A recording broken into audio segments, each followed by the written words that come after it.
எல்லாருக்கும் வணக்கம். என்ன அப்படின்னா, விஜய் அவர்களுடைய இதுக்கு முன்னாடி பல படங்களுக்கு இந்த மாரி சிக்கல் அவரு பார்த்திருக்கிறாரு. இதுக்கு முன்னாடியே கூட மெர்சல், கத்தி, அப்புறம் சர்க்கார் இந்த மாரி பல படங்களுக்கு சிக்கல் வந்திருக்குது. ஆனா, இந்த படம் பர்ட்டிகுலரா ஜனநாயகன் மேல ஏன் இவ்ளோ ஃபோக்கஸ் அப்படின்னா, எல்லாருக்கும் தெரியும் விஜய் அவர்களுடைய கடைசி படம் அப்படின்ட்டு அவர் சொல்லியிருக்கிறாரு இதுவரைக்கும். காலங்கள் மாறும்போது காட்சிகளும் மாறலாம். அப்போ அவரு அந்த அளவுக்கு கடைசி படம் அப்படின்ட்டு உறுதியா சொன்ன ஒரு படம்ன்றதுனால, இந்த படத்து மேல எல்லாருக்கும் ஒரு மிகப்பெரிய எதிர்பார்ப்பு. ஏற்கனவே இது அந்த கேசரி, இந்த கேசரி, அந்த கதை 2ம் ஒரே மாரி இருக்குது. எல்லாம் ஒரே சீன்ஸ்லாம் ஒரே மாரி இருக்குதுன்னு சொல்லப்பட்டாலும் கூட, விஜய் ரசிகர்களாவது என்னவா இருந்துட்டு போட்டும்.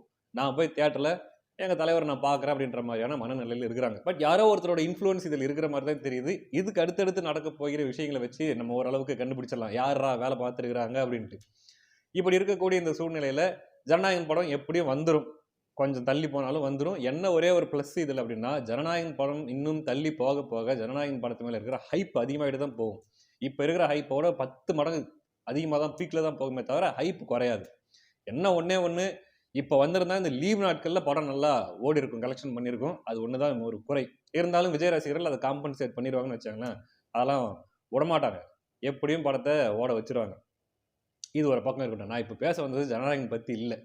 என்ன சமாச்சாரம்னா, துப்பாக்கிய கையில புடிங்க சிவா அப்படின்ட்டு விஜய் அவர்கள் குடுத்த உடனே, அந்த துப்பாக்கிய கையில வாங்குன உடனே, விஜய் அவர்கள் துப்பாக்கி படம் ரிலீஸ் ஆனப்ப அவருக்கு என்ன சினிமால ஒரு மாஸ் இருந்துச்சோ, அந்த மாஸ் இப்பயே தனக்கு வந்துருச்சு அப்படின்ட்டு அப்பாவித்தனமாக ஒருவரை நம்பிக்கொண்டு, நான் விஜய்க்கு போட்டி, போய் கிளாஷ் ஓட போறேன் அப்படின்ட்டு வந்து இறங்கியிருக்கிறாரு. நம்ம ஒண்ணு தான் சொல்ல முடியும். அந்த கூட்டத்த நம்பி போனவங்க உருப்பட்டதா சரித்திரமே இல்ல. அதுக்கு பல எக்ஸாம்பிள் இருக்குது. சரியா? வடிவேலு ஒரு எக்ஸாம்பிள். வடிவேலு உங்களுக்கு நல்லா தெரியும். இந்த ஐயா படத்துல ஒரு சீன் நீங்க பார்த்திருப்பீங்க. போலீஸ் ஸ்டேஷன்ல போய் ரகலை பண்ணிட்டு இருப்பாரு வடிவேலு. எங்க ஐயா வரார்றா, எங்க ஐயா வந்தாருன்னா நீங்கலாம் காலிடான்ட்டு பேசிட்டு இருப்பாப்ல. கடைசியில கொஞ்ச நேரம் விட்டு பார்த்தா, அண்ணே ஐயா வேற ரூட்ல அங்கிட்டுக்கா போயிட்டாரு அண்ணே அப்படின்ன உடனே போலீஸ் எல்லாம் போட்டு வடிவேல பொளந்துருவாங்க. அதே நடந்துச்சு 2011 தேர்தல்ல.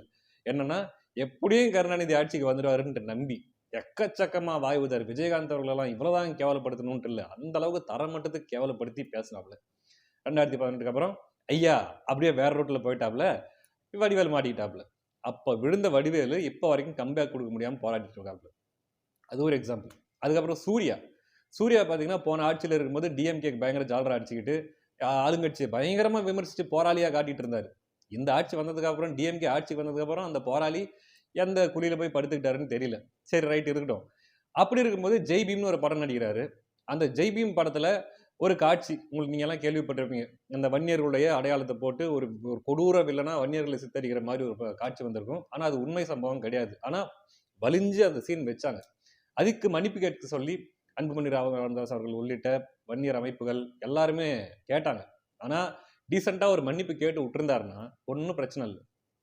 அன்னைக்கு விழுந்த சூர்யா இன்னுமே ஒரு கம்பேக், ஒரு மாஸ் ஹிட் குடுக்க முடியாம போராடிட்டு இருக்காப்ல. அப்பதான் ஒரு மிகப்பெரிய ஒரு மக்கள் கூட்டத்த, ஒரு மாஸ் கிரவுட பகச்சுக்கிட்டா எல்லாருக்குமே இதான் நிலைமை வரும். வன்னியர்ன்றது தமிழ்நாட்டுல one of the biggest communities.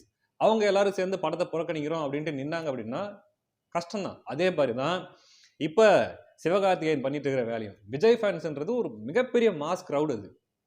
அவங்கள இந்த நேரத்துல வந்து தேவையில்லாம சீன்றதும், தேவையில்லாம அவங்கள வந்து உரண்டி இழுக்கிறதும் பார்த்தீங்கன்னா, சிவகார்த்திகேயனோட பராசக்தி படத்துக்கு மட்டும் இல்ல.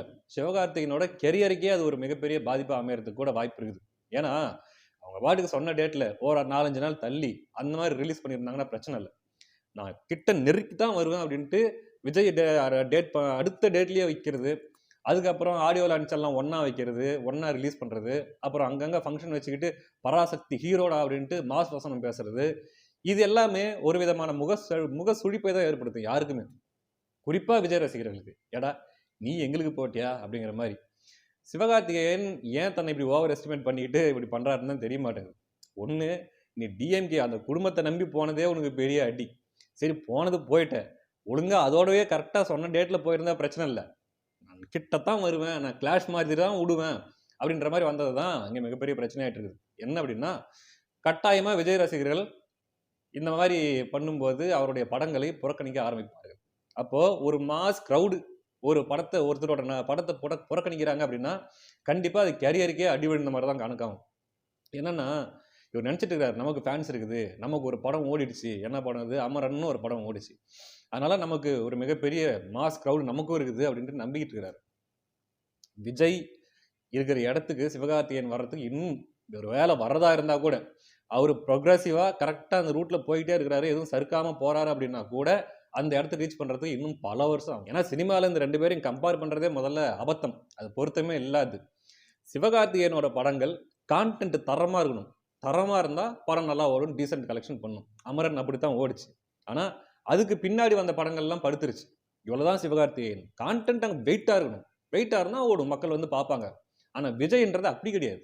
விஜய்க்கு இருக்கிற ஃபாலோவிங், ஃபேன் ஃபாலோவிங்ன்றது ஒரு ஒரு வெறித்தனமான ஃபேன் ஃபாலோவிங் இது. எனக்கு தெரிஞ்சு அந்த மாதிரியான ஃபேன் ஃபாலோவிங் அடுத்து இன்னொரு நடிகருக்கு தமிழ் சினிமாவில் வருமானதே ஒரு மிகப்பெரிய சந்தேகம் தான். அப்படிப்பட்ட ஃபேன் ஃபாலோவிங். இப்போ விஜய் படத்தை எடுத்துக்கிட்டிங்கன்னா அது என்னதான் கான்டென்ட் ஓரளவுக்கு அங்கே இருந்தாலுமே அது விஜய் சென்ட்ரிக். விஜயை ஸ்க்ரீனில் பார்க்கறதுக்காக நான் வரேன். அதனால படம் ஒரு ஆவரேஜாக இருந்தால் கூட படம் பிளாக் பஸ்ட்.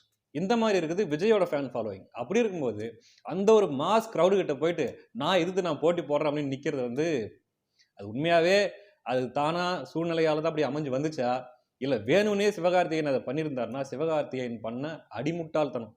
தன்னோட கேரக்டரை இந்த அளவுக்கு அவரே டேமேஜ் பண்ணிட்டு இருக்க வேண்டிய தேவையில்லை நான் சொல்லுவேன். ஏற்கனவே சொன்ன மாதிரி ஒரு மிகப்பெரிய எண்ணிக்கையில் இருக்கக்கூடிய அந்த மக்கள் கூட்டத்தை பகைச்சிக்கிட்டா அதுல இருந்து எந்திரிச்சு வர்றதுங்கிறது ரொம்ப கஷ்டம்.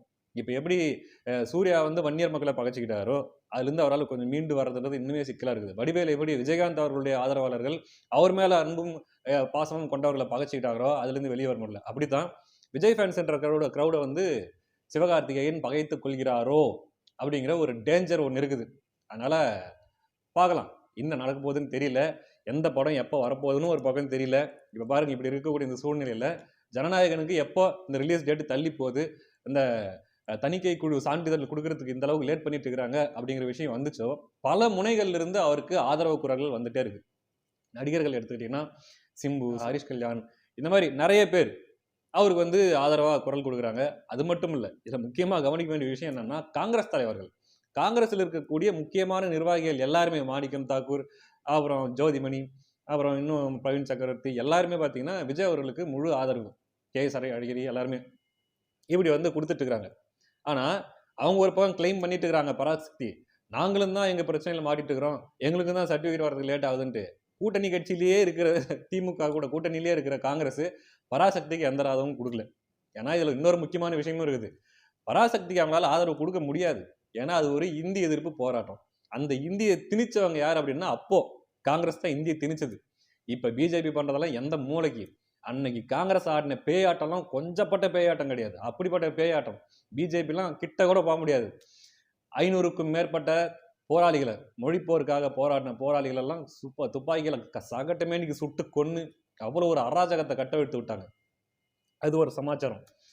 அப்போ அப்படிப்பட்ட திமுகவும் காங்கிரஸும் அப்ப நேர் எதிர் பகைவரா இருந்தாங்க. அதே மாதிரி பாத்தீங்கன்னா எமர்ஜென்சி டைம்ல காங்கிரஸ் இந்திரா காந்தி அவர்கள் ஆடின ஆட்டம்லாம் அட்வோ சாமி, இது வரைக்கும் எந்த பிரதமரும் அந்த மாதிரி பண்ணியிருப்பாங்களா அப்படின்னு சொல்ல முடியாது.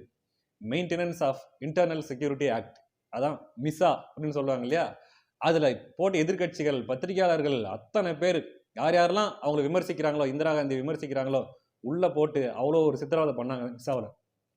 அதுல இன்னும் சில வேலைகள்லாம் பண்ணாங்க. இந்திரா காந்தி அவர்களுடைய மகன் சஞ்சய் காந்தி, என்னதான் இந்திரா காந்தி அவர்கள் பிரதமராக இருந்தாலும் சஞ்சய் காந்தி கையில பல அதிகாரங்கள் அவர் கையில கொடுக்கப்பட்டிருந்தது. அதை வச்சுக்கிட்டு அவரு ஒரு ஆட்டம் ஆடினார். முதல்ல எல்லாருக்கும் இந்த கட்டாய குடும்ப கட்டுப்பாடு திட்டம்னு ஒன்று கொண்டு வந்தார். அதன்படி ரொம்ப அடிநிலையில ஏழை மக்களா இருக்கக்கூடிய இந்த ஆட்டோ ஓட்டுறவங்க, இந்த கூலி வேலை செய்யறவங்க, இந்த மாதிரி ரொம்ப கீழ்நிலையில் இருக்கக்கூடியவங்களெல்லாம் பிடிச்சிட்டு போயிட்டு கட்டாய குடும்ப கட்டுப்பாடு, கட்டாய வாசக்டமி பண்ணி விட்டாங்க. அதுல ஒழுங்கா முறையா சுகாதாரமா பண்ணாததுனால அதுல பல பேர் இறந்தும் போனாங்க. அப்புறம் இப்ப எப்படி ஸ்வச் பாரத் அப்படின்ட்டு கொஞ்ச நாளைக்கு முன்னாடி பிரதமர் மோடி அவர்கள் கொண்டு வந்தாங்க தூய்மை இந்தியான்ட்டு. அந்த மாதிரி அப்பயுமே இந்தியாவை தூய்மைப்படுத்தும் திட்டம் அப்படின்ட்டு சஞ்சய் காந்தி ஒன்று கொண்டு வந்து அதுல டெல்லியில இருக்கிற ஒரு ஊர், ஒரு குடிசை பகுதி, பல தலைமுறைகளா அங்க வாழ்ந்து வந்த மக்கள் மொத்தமா அவங்க குடிசைகளை பூரா இடிச்சு தள்ளி அதுல குறுக்க யார் யாரெல்லாம் வந்து அதுக்கு எதிராக நின்னாங்களோ, அதுக்கு போராடினாங்களோ அவங்க எல்லாரையும் சுட்டு கொன்னு இப்படி ஒரு அராஜகத்தை கட்டவிழ்த்து விட்டுருந்தாங்க. அப்போ அதுல இன்னொரு ஒரு முக்கியமான விஷயம் அப்படின்னா, அப்படி சுட்டு கொண்டவங்கள பல பேர் முஸ்லிம்கள், அந்த பகுதியில வாழ்ந்து வந்தவங்களும் பல பேர் முஸ்லிம்கள். இப்படி இஷ்டப்படி அராஜகத்தை பண்ணிட்டு இருந்தாங்க இந்திரா காந்தி அவர்களுடைய அரசு. அந்த டைம் என்னன்னா இந்திரா காங்கிரஸும் ஸ்தாபன காங்கிரஸ். இது காங்கிரஸ் ரெண்டா ஸ்பிளிட் ஆகி ஒரு பக்கம் இந்திரா காங்கிரஸ், இன்னொரு பக்கம் ஸ்தாபன காங்கிரஸ் இருந்த டைம் தன்னுடைய ஆட்சிக்கு எங்க ஆபத்து வந்துருமோ அப்படின்ற இதுல இந்திரா காந்தி இம்புட்டு வேலையும் பார்த்துட்டு இருந்தாங்க. 1975 இந்த மிசா ஆக்ட் வந்தது. ஸோ இந்த டைம்ல இந்த மிசால பாத்தீங்கன்னா திமுகவும் தான் பயங்கரமா பாதிக்கப்பட்டது. அந்த நேரத்தில் தான் ஐயா ஸ்டாலின் அவர்களை கொண்டு போய் உள்ள வச்சு வாயிலேயே ஊமகுத்தா குத்துனது. ஆனா அவர் மிசாவில் கைது செய்யப்படல, வேற ஏதோ விஷயத்துல கைது செய்யப்பட்டாருன்னு சில பேர் சொல்றாங்க. அது என்ன அப்படின்னு நமக்கு தெரியல. ஆனா அதுக்கப்புறம் தான் ஐயா கருணாநிதி அவர்கள் நேருவின் மகளே வருக, நிலையான ஆட்சி தருக அப்படின்ட்டு கூப்பிட்டு அவங்க கிட்டயே கூட்டணி வச்சாங்க. இதுதான் வரலாறு. இப்போ அப்போ திமுகவுக்கும் காங்கிரஸுக்கும் அப்போ இருந்த அந்த பகைன்றது ஒரு பயங்கரமான பகை. அப்படி ஒடுக்குனாங்க திமுக காங்கிரஸ். ஆனா இப்ப பாத்தீங்கன்னா 2 பேரும் கூட்டணியில் இருக்கிறாங்க. இப்படி இருக்கக்கூடிய இந்த சூழ்நிலையில தான் அந்த பராசக்தின்ற படத்தை ரிலீஸ் பண்றாங்க. அதை ரிலீஸ் பண்றது யாரு? அப்கோர்ஸ் டிஎம்கே குடும்பம் தான். என்பன் உதயநிதி அப்படின்னு வருது இல்லையா? அது இல்லாம அதுல டிஎம்கேவை குளோரிஃபை பண்ற மாதிரியான சீன்ஸ் தான் வச்சிருப்பாங்க. திமுக பாரு மொழிக்காக எந்த அளவுக்கு பயங்கரமா போராடி இருக்குது, எந்த அளவுக்கு தியாகம் பண்ணியிருக்குதுன்ற மாதிரி தான் காட்டுவாங்க. இந்த மாதிரி கிரெடிட்டை திருடுபவர்கள் அப்படிதான் பண்ணுவாங்க. போராடினது இறந்தது எல்லாருமே தமிழர்கள். திமுக அந்த கிரெடிட்டை எடுத்துக்கிச்சு. அதை வச்சு அரசியல் பண்ணி அவங்க ஆட்சிக்கு வந்தாங்க. இவ்வளவுதான் விஷயம்.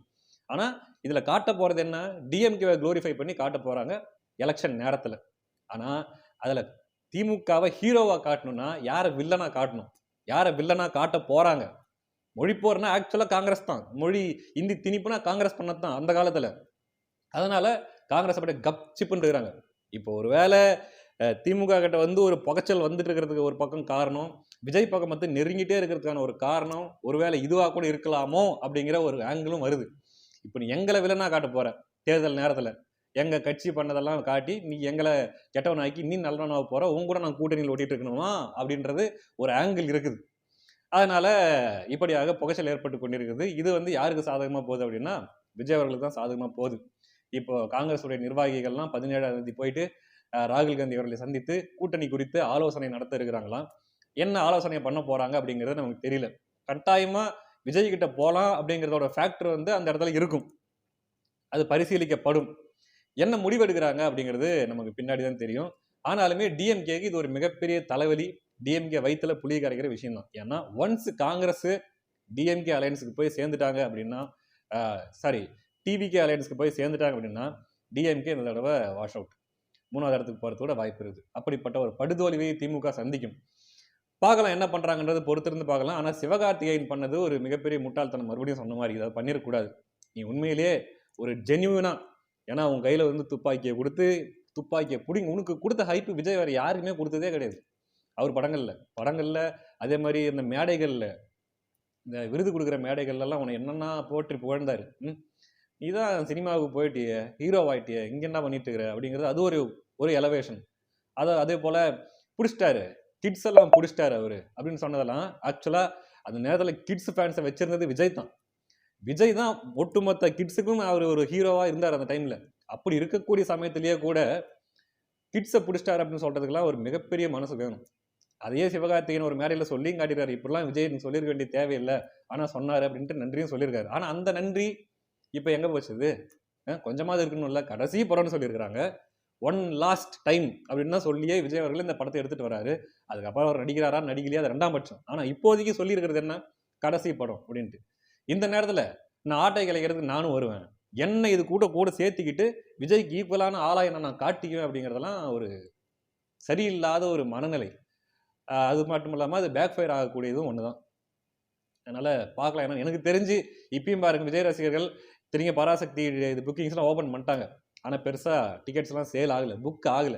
ஏன்னா ஜனநாயகன் வந்தா தான் நாங்க தியேட்டருக்கு போவோன்றதுல அவங்க புடிவாதமா உட்காந்துட்டு இருக்கிறாங்க. எனக்கு தெரிஞ்சு தமிழ்நாட்டில் பல நடிகர்களுடைய ரசிகர்கள் இந்த படத்தை புறக்கணிக்கிறதா தான் நம்ம பார்க்குறோம்.